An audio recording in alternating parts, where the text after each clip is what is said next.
TV7 Israel News is made possible thanks to your generous donations. Shalom, Erev Tov, good evening. This is TV7 Israel News, broadcast to you from Jerusalem. The UN Security Council endorses President Trump's 20-point plan for the Gaza Strip, granting an official mandate to the yet-to-be-formed International Stabilization Force. The Islamist Hamas rejects the UN resolution, insisting that it cannot accept any international body to govern the Gaza Strip.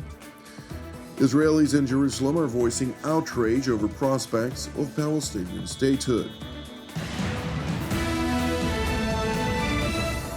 The UN Security Council has adopted a U.S. draft resolution that aims to grant President Donald Trump's so-called 20-point plan for the Gaza Strip an international mandate and subsidy to include support for an international security force and offers the Palestinian Authority a tangible pathway to statehood.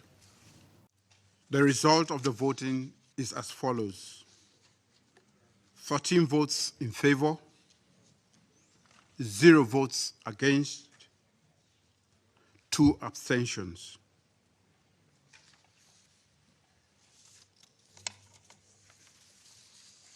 The draft resolution has been adopted as Resolution 2803. U.S. Ambassador to the United Nations Mike Waltz warmly welcomed the adoption of the resolution endorsing President Trump's 20-point plan for Gaza, proclaiming that the contents of the negotiated resolution presents a foundation for a bright future. Thank you to the Council members for this historic and constructive resolution.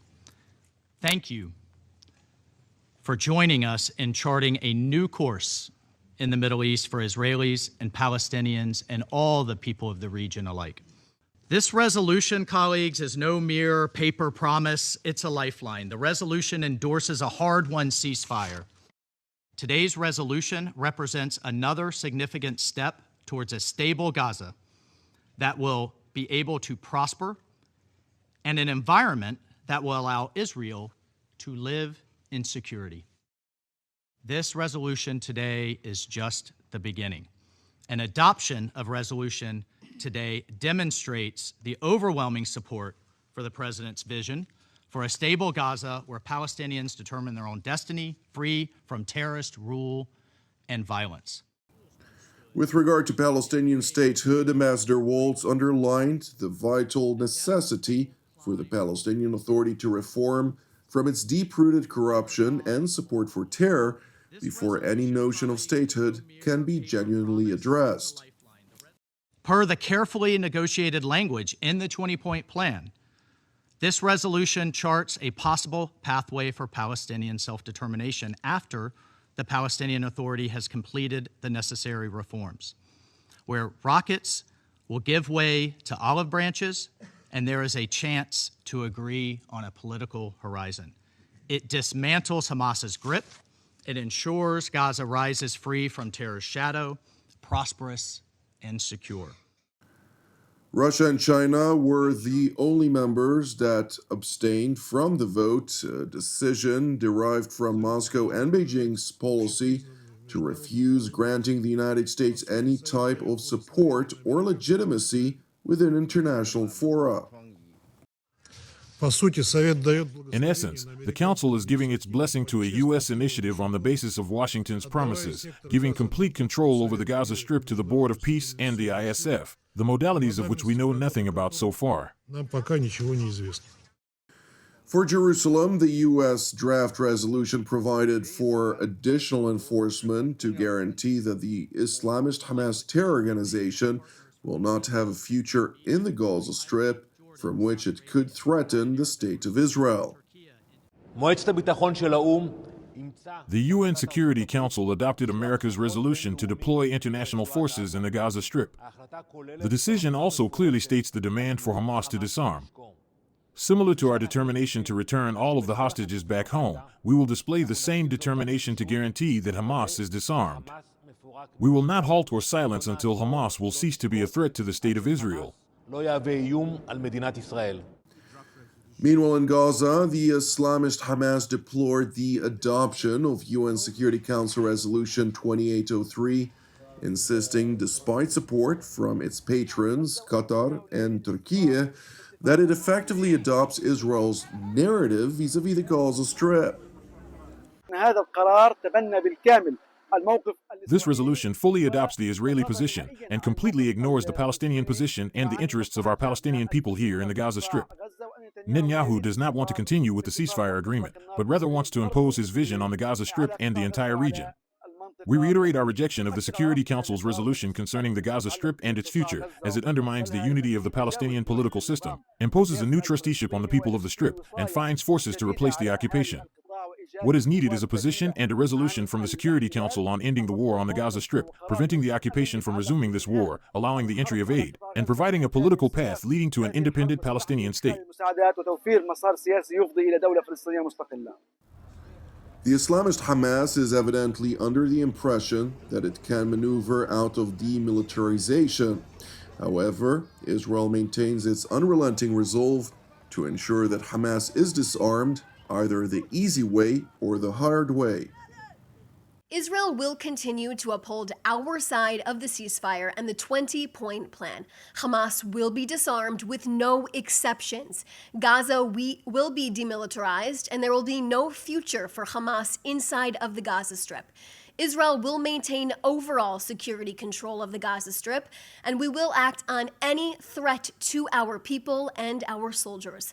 Hamas is continuing their reign of terror against their own people inside of Gaza during the ceasefire, as I've seen some reports of the terror group trying to impose higher taxes on Gazans, as they also continue to threaten anyone who stands up against their jihadi beliefs, conducting executions and torturous interrogations. Let me reiterate the words of Prime Minister Netanyahu that he made at the start of the government meeting on Sunday.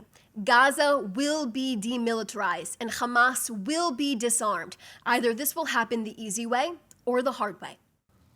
With regard to the clause related to Palestinian statehood, Jerusalem does not see eye to eye with President Trump's will to grant the Palestinians a post-October 7th gift, irrespective of the viability of the Palestinian Authority actually reforming itself.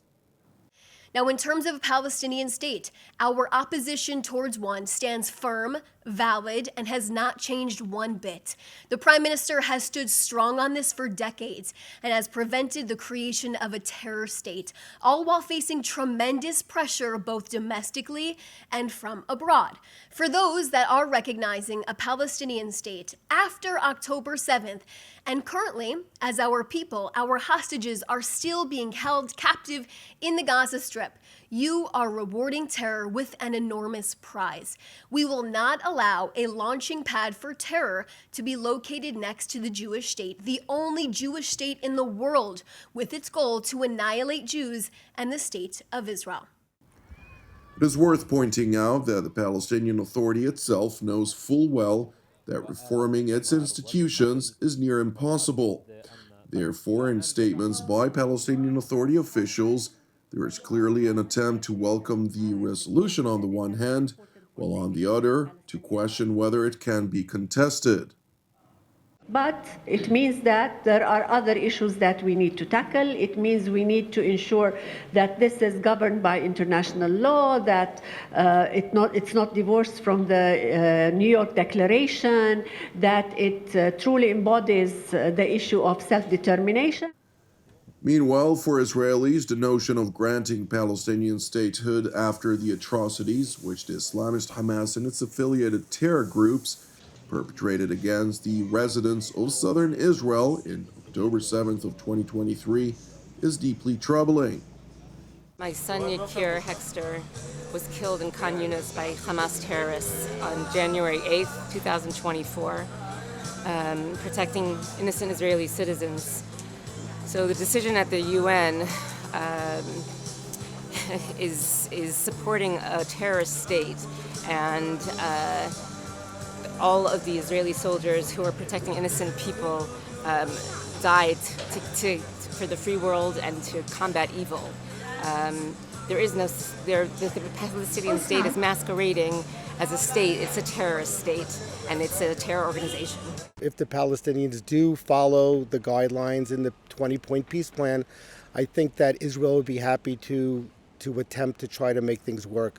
There was a reason why we pulled out of Gaza. We tried to give them a chance, and you see what happens from that, and we see what happens with the Palestinian Authority with pay to slay and other things. So, again, there's a long way to go, but you know what? There's always hope, and hopefully we will have peace in Israel and in our neighbors.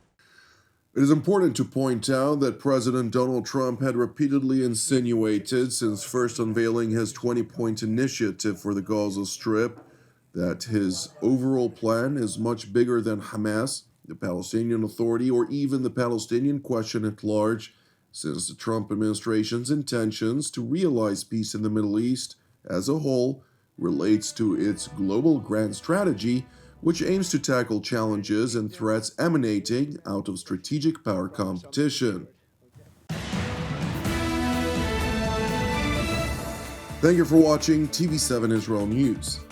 I would like to once again thank you if you are a supporter of TV7 Israel, since your donation is essentially helping us produce our daily news updates from here in Jerusalem. And if you haven't yet supported TV7 Israel, please consider doing so. You can donate via our website at www.tv7israelnews.com. Separately, as ever, pray for our brothers and sisters facing persecution globally, to include in Syria, Nigeria, China, and elsewhere, along with prayers for the peace of Jerusalem and salvation of Israel. I'm Jonathan Hessen, wishing you an Erev Mevorach, and God willing, until our next update, Shalom from Jerusalem.